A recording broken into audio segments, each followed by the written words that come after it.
धुलिखेलको जङ्गलमा यति साना बाछा हेर्नुहोस्, यति साना बाछा, यति साना उमेरका बाछा, 6वटा एकै ठाउँमा र बाछी पनि छन् 2टा बाछी, अरू 4वटा बाछा चाहिँ एकै ठाउँमा फ्यालिरहेको अवस्थामा कराएर बसिरहेको अवस्थामा हामीले यहाँ बाटोमा देख्यौँ। 2टा उतापट्टि छन्। यति साना बाछाहरू हामीले लगेर कसरी बचाउने? आमाको दुध खाने उमेरका बाछाहरू चाहिँ बिचरा यति सानो उमेरको बाछा चाहिँ आज मान्छेको सहारा खोज्दै हिँडिरहेको छ। नेपालमा यति बिजु भएको छ, यी बाछा कति बिजु भएको छ कि यति सानो उमेरका बाछा एउटै फर्मबाट ल्याएर फ्यालिदिएको हुन्छ सायद। त्यो मेरो पछि हिँडिरहेको छ बिचरा। हामीले उद्धार गरेर सम्भव नहुने भयो। नेपाल सरकारले केही पनि गर्दैन। नेपाल सरकारले यसको व्यवस्थापन छिटोभन्दा छिटो गरोस् भनेर हामीले बारम्बार भने 13-14 वर्ष भइसक्यो भनेको। अब हामी अहिले उद्धार गरेर यिनीहरूलाई लाँदैछौँ।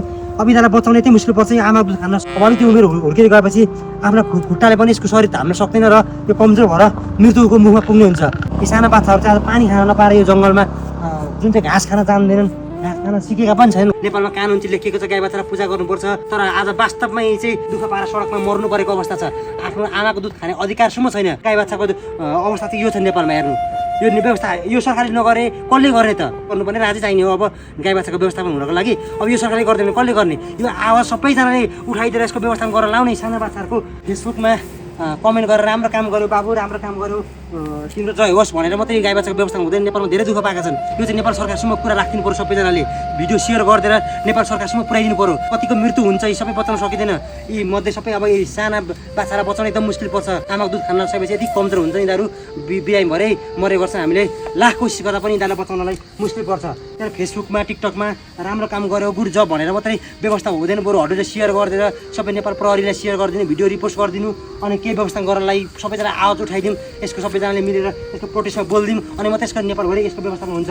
हाम्रो यस मठ मन्दिर गाई बाछा बचाउ तथा समाज विकास अभियान नामको संस्थाले चाहिँ विगत 14 वर्षदेखि यस्ता सडकको दुःख पाएका गाई बाछाहरू चाहिँ उद्धार गरेर पालन पोषण गरेर सेवा गर्दै आइरहेको छ। हाम्रो यस संस्थाको अध्यक्ष हुनुहुन्छ गोपाल नेपाने सर। यो संस्था दर्ता गराएर सडकको दुःख पाएका गाई बाछाहरू व्यवस्था गर्दै आइरहेका छौँ।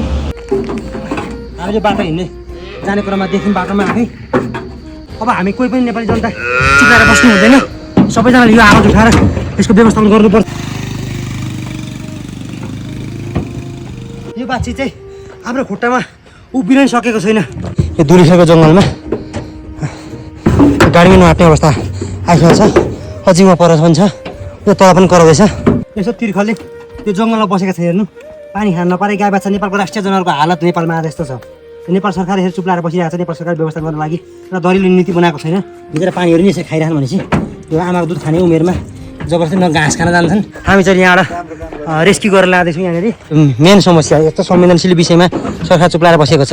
साना दुध खाने गरेको उमेरका बाछा, कुनै जनावरले एटा गर्न आयो भने आफूले आक्रमण गर्न नसक्ने अवस्थाका बाछाहरू यसरी बसेका छन्।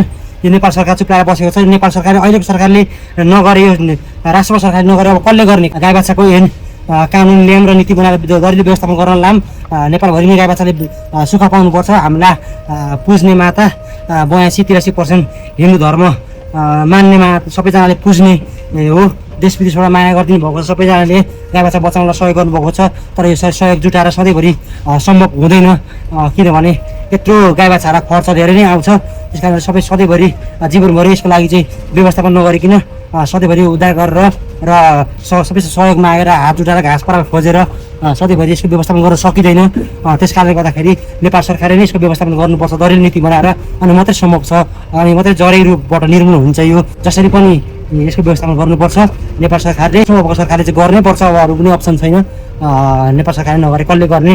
त्यस कारणले गर्दाखेरि यो कुनै व्यक्तिले, एउटा संस्थाले, 2-4 संस्थाले, 8जना व्यक्तिले चाहिँ यसको व्यवस्थापन गर्न सकिँदैन। नेपालभरिबाट सरकारले नै नीति नगरेसम्म कानुन यसको कानुन छ, तर कारण आएको छैन। कारण नदिन व्यवस्थापन हुन सक्दैन। त्यही भएर सबैजना मिलेर चाहिँ गाई बाछाको लागि व्यवस्था गरिदिनु होला। सबैजनाले हाम्रो पेज लाइक गरेर सरकारसम्म पुऱ्याइदिनु होला। पेजलाई लाइक गरेर भिडियो सेयर गरेर सरकारसम्म पुऱ्याइदिएर यसको व्यवस्थापन गर्न लगाइदिनु होला प्लिज भन्न चाहन्छु। पानी पऱ्यो।